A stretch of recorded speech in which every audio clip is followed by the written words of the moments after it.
Hi friends, good morning. Welcome to it's my story. ఈరోజు story ఏంటంటే, ఒక ఊళ్ళో ఒక పేద కుటుంబం ఉందంట. ఆ పేద కుటుంబంలో ఇద్దరు అన్నదమ్ములు. తండ్రి పడవ నడుపుకుంటూ చిన్నగా సంపాదించే ఒక సామాన్యమైన వ్యక్తి. తల్లి హౌస్ వైఫ్. ఇప్పుడు ఈ కథ చెప్పే ముందు ఒక విషయం ఏంటంటే, ఈ కథ చెప్పేటప్పుడే ఆ వ్యక్తి ఎవరో మీకు తెలుస్తుంది.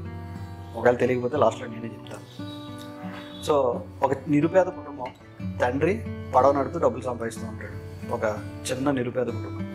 ఒకరోజు చిన్న అబ్బాయి స్కూల్కి వెళ్ళి ఆడుకుంటూ వచ్చి ఇంటికి వస్తాడు.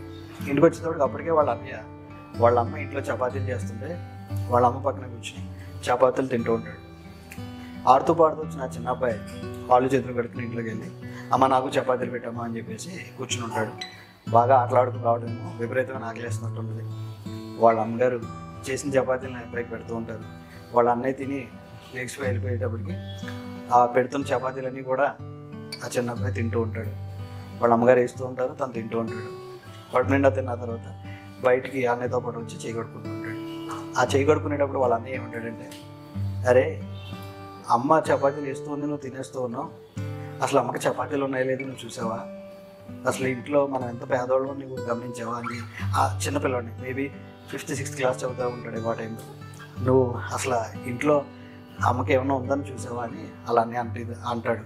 అన్న తర్వాత వెంటనే ఇంట్లోకి వెళ్ళి చూస్తే అక్కడ చపాతీలు ఉండవు, చపాతీ పిండి కూడా ఉండదు. వెంటనే వాడు అమ్మగారిని చూసి, అమ్మ నువ్వేం తింటావమ్మా అంటే, నీ కడుపు నిండితే చాలు బాబు, నాకు పర్లేదులే అని చెప్పేసి తన ఇంట్లోకి వెళ్ళిపోతుంది. ఆ ఒక ఇన్సిడెంట్ ఆ చిన్నపిల్లవాడికి అలా మనసులో గుచ్చుకుని ఉంటుంది. వెంటనే ఆ రోజు రాత్రి పడుకుంటాడు. పడుకున్నప్పుడు చాలా దీర్ఘంగా ఆలోచిస్తాడు. ఆలోచించి ఈ రోజు అంటే అన్నయ్య చెప్పాడు, ప్రతిరోజు నేను అలా తింటూనే ఉంటున్నాను కదా, అసలు ఇంట్లో అమ్మకి తినడానికి ఉంటుందా లేదా అని చెప్పేసి, నాన్న సంపాదించి చాలా తక్కువ కదా అని చాలా దీర్ఘ ఆలోచన పడిపోయి తెలియకుండానే తన కళ్ళమ్మ నీళ్ళు వచ్చేస్తాయి. ఆలోచించి నేను చాలా చిన్నవాడు కదా, అమ్మా నాన్నకి నేను ఏం చేయలేనా అని అనుకుంటూ ఉంటాడు. మిడ్ నైట్ అవుతుంది, ఆలోచిస్తూ ఉంటాడు. ఆలోచించినప్పుడు సరిగ్గా అర్థంలో తనకు ఒక ఆలోచన వస్తుంది. ఆలోచన ఏంటంటే, ఊర్లో ఇంటింటికి పేపర్లు వేస్తారు కదా, నేను వెళ్ళి ఎర్లీ మార్నింగ్ ఆ పేపర్లు వేసి మర్చెంట్ నేను వెళ్ళి అడుగుదాం అనుకుంటాడు అని చెప్పేసి ఒక ఆలోచన వస్తుంది. ఆ ఆలోచన వచ్చిన వెంటనే అంత చిన్న వయసులో తెల్లారుజామున లేచి ఊరు మధ్యలో ఉన్న షాప్కి వెళ్ళి అక్కడ పేపర్లన్నీ ఉజ్జిగా పెట్టి డిస్ట్రిబ్యూట్ చేయడానికి రెడీగా ఉన్నప్పుడు ఆ వ్యాపారిని వెళ్ళి ఈ అబ్బాయి వెళ్ళి అడుగుతాడు, సార్ నేను ఇంటింటికి పేపర్ వేస్తాను, నాకు డబ్బులు ఇస్తారా అని. అడిగిన వెంటనే ఆ వ్యాపారస్తుడు, ఎంత చిన్న పోరాడు నువ్వు పేపర్ ఎలా వేస్తావు బాబు, పైగా నీకు సైకిల్ కూడా లేదు కదా అంటే, లేదు సార్ నేను నడిచేస్తా, లేకపోతే నాకు ఇంట్లో సైకిల్ కూడా ఉంది, సైకిల్తో పాటు వేస్తాను, సైకిల్ మీద వేస్తాను అని చెప్తూ ఉంటాడు. వెంటనే ఆ అబ్బాయి అంత చిన్న వయసులో అడిగిన విధానం అతనికి బాగా నచ్చి, సరే బాబా అని ఒక ఏరియా పేపర్లు వేయడానికి జాబ్లో పెట్టుకుంటాడు. తెల్లారుజామున ప్రతిరోజు లేచి తను పేపర్ వేస్తూ ఉంటాడు.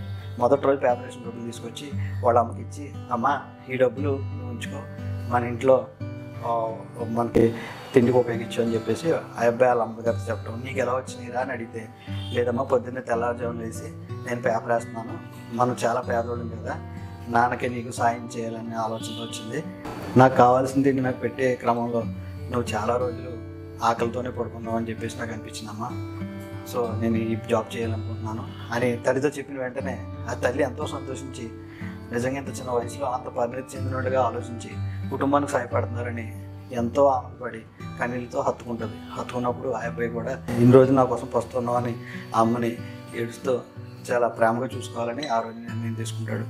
అతను ఎవరన్నది నేను ఇప్పుడు చెప్తాను. ఆ పేపర్ బాయ్తో తన జీవితాన్ని స్టార్ట్ చేసి తర్వాత సైంటిస్ట్ అయ్యి ఆ తర్వాత భారతదేశానికే రాష్ట్రపతి అయినటువంటి ఏపీజే అబ్దుల్ కలాం అబ్బాయి. ఈ కథ అందరికీ కూడా తెలిసిన కథే, అయినా సరే నేను గుర్తు చేయడానికి రీజన్ ఏంటంటే, ఒక చిన్న పేపర్ బాయ్ మన భారతదేశ రాష్ట్రపతి అయ్యారు. సో అలాంటి పేపర్ బాయ్లు ఇలా చిన్న పనులు చేసుకునేవాళ్ళు మన చుట్టూ ఎంతోమంది ఉంటారు. వాళ్ళందరినీ కూడా మనం రెస్పెక్ట్ చేయాలి. ఎందుకంటే ఎవరిలో ఏ నైపుణ్యం ఉందో మనకు ఎవరికి తెలియదు. సో చిన్న పనులు చేసుకుని కూడా మనం రెస్పెక్ట్ చేద్దాం. అట్ ది సేమ్ టైం అంత చిన్న వయసులో అంత పరిణతి చెందిన పిల్లోడుగా అబ్దుల్ కలాం గారు ఆ రోజుల్లోనే ఆలోచించడం అన్నది మామూలు విషయం కాదు. ఈ చిన్న స్టోరీ ద్వారా అబ్దుల్ కలాం గారు ఎంత కష్టపడి పైకి వచ్చారని మనకు తెలుస్తుంది. సో మరి ఒక స్టోరీతో మళ్ళీ కలుద్దాం. Thank you so much.